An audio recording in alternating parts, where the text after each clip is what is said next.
As long as I can remember, there's been an almost Ford versus Chevy rivalry between Continental and Vittoria. And like NASCAR fans, most cyclists I know stand with their feet firmly planted in one camp or the other. After a few years of constant punctures on the buttery smooth Vittoria Corsa Extras, I found myself on the Continental side of the line. The GP 3000 and 4000s were my go-tos for as long as I can remember, way back in the tire and tube days, because they were just unstoppable. And as a former mountain bike racer, I was a very early adopter of both road tubeless and gravel riding. I took my rim brake road bike on dirt road adventures on a regular basis and had one of the very first sets of Hutchinson road tubeless tires around the same time, like 2009 or 2010. They were paper thin and barely survived the install, but I managed to ride them in a few local crits and immediately fell in love with the ride quality, cornering stability, and speed. I also did my very first big, dumb gravel ride around the same time, but I did them on a road bike with 23C GP 4000s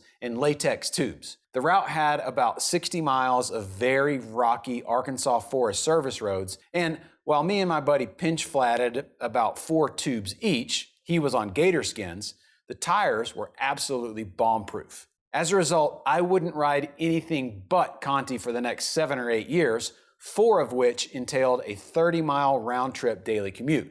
Around 2017, Vittoria debuted the gorgeous Corsa tire, and I had to have a set. I just moved to an arid spot in Southern California where the predominant wild ground cover is puncture vine, the plant that grows goat head thorns. And after what felt like 100 punctured tubes with those Corsas, I made the wholesale move to tubeless on all my road bikes. And because that wasn't a cheap conversion, my tire of choice was the Rubino Pro. They were very affordable at the time, and I had 4 bikes to reshoot. I was also secretly hoping to get back to the ride quality I so missed from those very early Vittoria Corsa Extra days. And they were fantastic. I had a mix of 28s and 30s spread across a few road and all-road bikes, and they were perfect for paved roads and champagne gravel.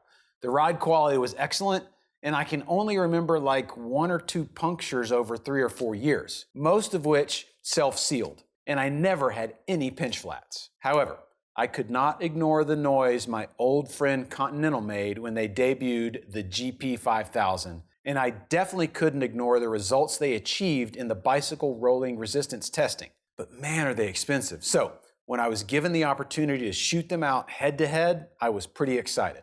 Here's the tale of the tape with a few key points from bicyclerollingresistance.com thrown in. There's a $95 versus a $60 MSRP, 280 grams for Conti versus 270 on a 28C tire, 220 versus 150 TPI, graphene versus black chili, minimal tread versus a near slick tread. We also had a puncture resistance score of 35 on the Vittorias versus 50, the higher score being better, and an equal performance score in wet conditions of 70 points. So when I zoom out and look at all those facts and figures, we get what is roughly an equivalent weight and puncture resistance. You see a pair of technologies that enhance grip and durability, and they appear to perform equally well in adverse conditions. I've already attested to the puncture resistance in my personal long-term testing of both the Rubinos and older black chili Contis, and in the 20 or so rides I've done on the new 5000s, there's been really no issues. So good flat protection all around. What this boiled down to for me was a good old school side-by-side comparison. Same bike, same wheels, same stretch of road, and multiple runs back and forth at the same tire pressure. My metrics for testing were 1, how hard was it to install the tire, and did it seat with little to no effort and hold air? Number 2, how does it feel when you try to sustain high speeds? Which one feels like it rolls faster? Number 3, what does it do in the corners, at different angles, different speeds, under different levels of braking with different pressures? Number 4, what's the ride quality like? Is it stiff? Is it supple? Is it smooth? Is it chattery? And number 5, is there anything you feel or experience that makes the Contis worth almost twice as much? Neither one really gave me too much trouble on the install. It was a typical experience for a tubeless tire, which is not easy, but it wasn't too hard. Having said that, here are my raw, kind of unfiltered notes from the test. What I did was choose a 1 mile loop with a climb, a descent, lots of 90-degree corners, and a tight hairpin, and some flats. And I rode the Rubinos first, and then threw on the Contis. I chose 3 different tire pressures, 60 PSI, 75 PSI, and 90 PSI, and I did a loop on each tire at each pressure. And here's what I experienced. I rode the Rubinos first. At 60 PSI, they were soft, spongy, and absorbent. They were a little sluggish. They weren't slow, but they weren't fast. 75 PSI was definitely the more lively of the 3 pressures I tested on the Rubinos. It seems to be the perfect spot for grip and overall stability because the tire doesn't get too chattery. 90 PSI was fast, but not very smooth. It was also not great with high frequency stuff in the corners and under braking. I could feel the tire vibrating and skittering around a little bit, and the back end was jumping all over the place when I was out of the saddle. Now on to the GP 5000s. True story, I installed the rear tire backwards and forgot to thread in my axle all the way. I fixed it as soon as I got down the driveway, but at 60 PSI, even with the rear tire on backwards and my axle unthreaded, it was immediately faster and felt like it had lower rolling resistance. 60 PSI on these tires felt like 75 PSI on the Vittorias. There was about 15% less rolling resistance, and I couldn't stop saying to myself as I rode along, this is crazy. This can't be right. They can't be this much faster. They can't simply feel this much faster right out of the gate. Moving up to 75 PSI, they were faster than 60 PSI, but there was a noticeable decrease in ride quality. It wasn't terrible, but it wasn't good as the Vittorias at that pressure. But there was no sponginess or sluggishness at all at this pressure, and they were super sticky in the corners. At 90 PSI, I was pleasantly surprised at how supple the tire became once I got it kind of up to race speed at this pressure. And it was easier to get there because at 90 PSI, this tire is just fast as hell. It was still sticky out of the saddle, but very smooth under hard braking and cornering. That's what made me realize that the Vittorias have a little bit of high frequency vibration here and there under hard braking and cornering.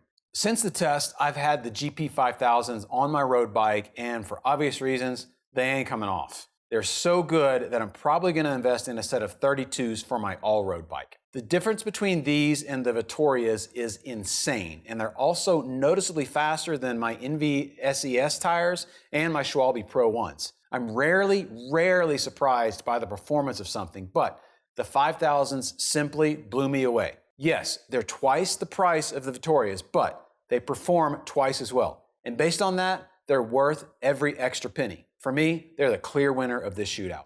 And now our buddy Ian's gonna come up and ask me some questions about the Vittorias and the Contis.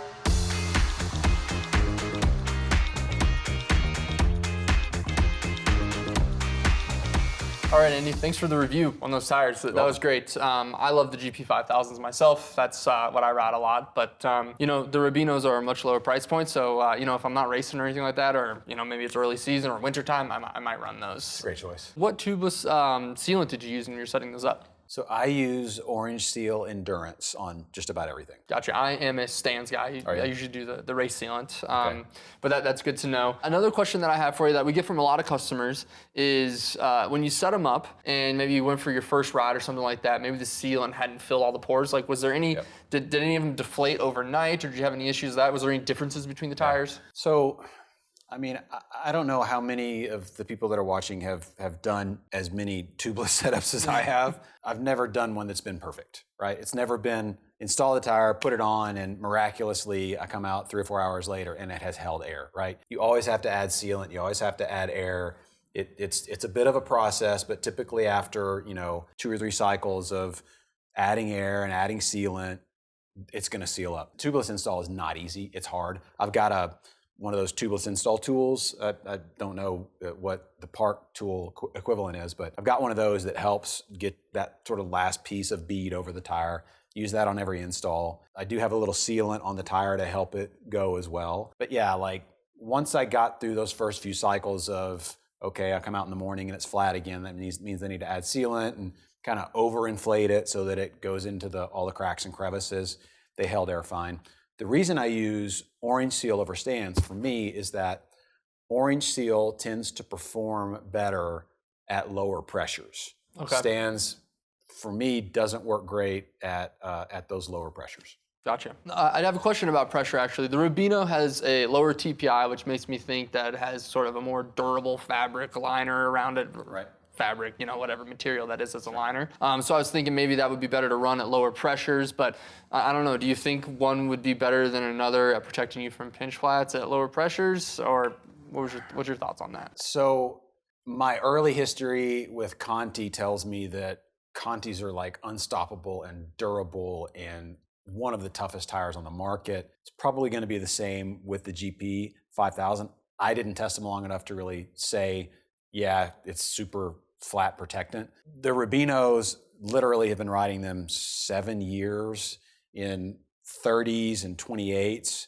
and have used consistently the orange seal and have run them anywhere from 50 to 80 PSI. And I had a Cervelo R5 with 30C Rubinos, and that was my gravel bike for like 3 years. So every gravel ride I did, all the stuff down in San Marcos, San Diego, all the stuff around my house, which is, I mean, let's face it, Champagne gravel held up great. Nice. No pinch flats, no issues. Did have some punctures, but it was like nails and screws. And the goat heads I mentioned in my review, it kind of warded them off. They didn't stick and they didn't go in like they did on the Corsa Extra that I had. Gotcha. Yeah, actually, it's funny that you mentioned the goat heads. There's a race out here in Utah that we do, which is called RMR, which goes on a racetrack. And it's early season and there's goat heads all over the place. And I was a guy that would always run tubes just because I didn't want the sealant and stuff all over me. But that race changed my mind because I almost crashed twice in the corners with my front tire going flat. Wow. So I put tubeless on there and it solved all my problems. Pro tip, when you're riding in a place that has goat heads, if you stop to pee, keep your tires on the road or on the trail. Don't ride off into the brush on your tires, because that's quite honestly where my first big group of flats happens. Was I'd go off the road for a bio break, I'd take my bike with me, and I'd come back and it would look like a porcupine full of goat heads. So pro tip from your Uncle Andy there. And the last question I have is about the Champagne gravel. The tread on, now it's a minimal tread, the road tires, but was there any difference maybe when you hit some of that Champagne gravel in traction? Yeah, the Conti's definitely a stickier, grippier tire. Okay. On that sort of hard packed sand, not loose, but like hard packed sand-based soil. It just felt like it had more grip than the Vittoria. I could get good grip at the Vittoria, but it would take running it at lower pressures, so low that I would probably be uncomfortable with like 50, 55-ish PSI on a lot of that stuff. I'm not heavy, but I'm not light. And at a certain point, you start to feel that the tire doesn't have enough pressure in it. Maybe it's going to be fine, but like you just want to pump a little more pressure in there so you get back home safe. Yeah, the pressure is important. I remember we did Belgian waffle ride one year and there was like these little baby heads all in the trail, and I remember I hit one of them, I was like, oh no, I'm going to get a pinch flat. So definitely want to make sure you run the right tire pressure. Yeah, for sure. Cool. Well, Andy, that answers all of my questions. Really appreciate the review. Sure. Enjoyed riding them. If anybody has any questions for any of our gearheads about the tire options we have on our website, please reach out to them. You can chat with them or give them a phone call. And if you have questions for Andy, for us here on the marketing team, leave it down in the comments below. Make sure you like this video and subscribe to our channel. See you out there. All right. See ya. Thanks.